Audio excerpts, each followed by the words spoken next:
If you have Aquarius rising, this new moon is happening in your first house. So you get to be the avatar for the new moon. Yay. So this would be affecting like your personal identity, your physical self, how you show up in the world. It's really like, it's me. It's just, it's me. It's this space right around me. It's how I show up. During a new moon, you might be encouraged to kind of redefine how you show up in the world, or redefine something about yourself physically, whether that's better self-care or a different self-care routine, changing something up in your self-care routine. You might suddenly dye your hair a color that you've always wanted to, but you haven't. And that may seem sudden to other people, but you know, like you've been thinking about it for a long time. That kind of like sudden change, it might be sudden to those in your environment, not necessarily to you.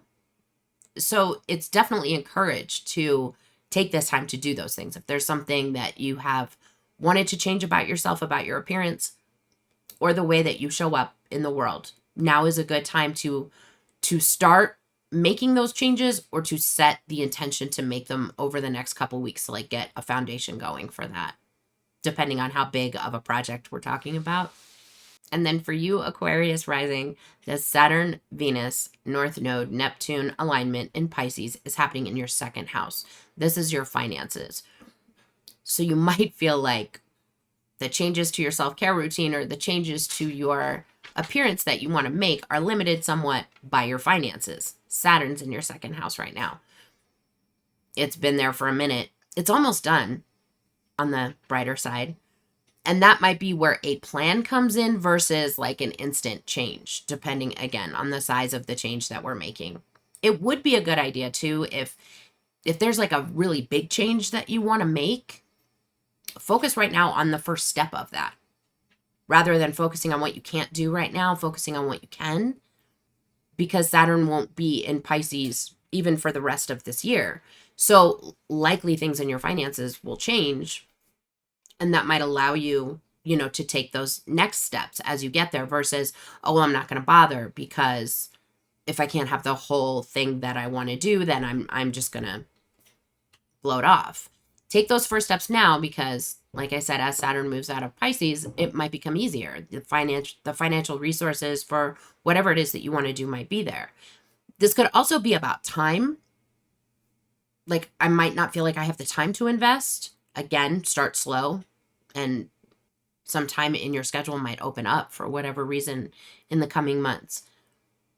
With Saturn in the second house too, it's generally wise to take a look at like, why do I want this? So if this change in my self-care routine, I'm doing it because I feel like it's expected of me. Is it something that actually makes you feel good, or is this something you've tried before and this wasn't for you? And really you need to look for something that is more you. Saturn, although considered very traditional, it's not as easy as, well, if I do the old thing, or if I do the thing that like my grandparents and my parents did, then that's the right thing. Saturn's just not that easy. If for generations, people in your family have been doing something in terms of valuing yourself or how financial planning is managed, if that's been done in a way that's not feasible for you for whatever reason, Saturn's not going to let you get away with just like, oh, I'll just do it the way everybody else does it and then it'll be fine. Or if self-care in your family always looks like this, like everybody eats this certain kind of food, but I don't want that food. Maybe everybody's vegan and I don't feel good like that. Or maybe everybody eats bacon 3 times a week and that grosses me out. Whatever it is, there may be a conflict between like what is expected of you versus what is honestly you, and making those adjustments so that you can come out of this transit more sincerely you is the goal. So I hope that makes sense, and look at whatever that means for you.